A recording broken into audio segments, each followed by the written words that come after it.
Well, from one rescue to another, a young man is lucky to be alive tonight after jumping off a 100-foot cliff.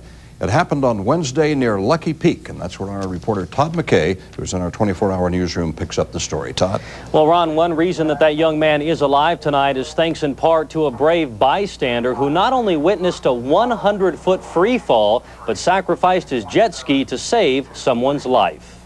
Back here, the jet ski went on the rocks here, and it's banged the sponson here, and underneath the boat there, it's all scratched up there. When Brent Smith looks at his brand new jet ski, he sees $200 in damage. Damage caused earlier this week when Smith and his son-in-law skipped across Lucky Peak. They were on the water just a few minutes when a freak episode on the cliffs above captured their attention. And we went up towards the bridge, and there happened to be some kids standing up high on the cliffs getting ready to jump off.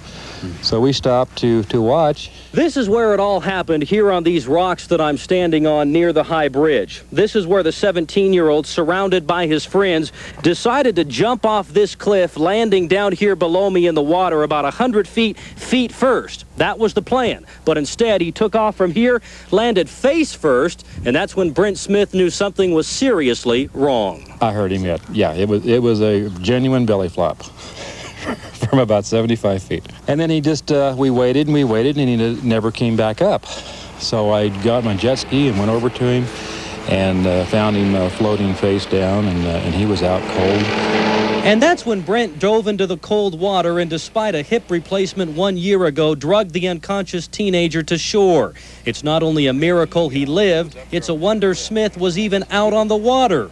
Recently in town for the birth of his grandson, he'll take plenty of stories, plus a few scratches back with him to Camas, Washington. No regrets. Got to get some damage sometime, I guess, but I'd like to have waited more than a week. Exactly.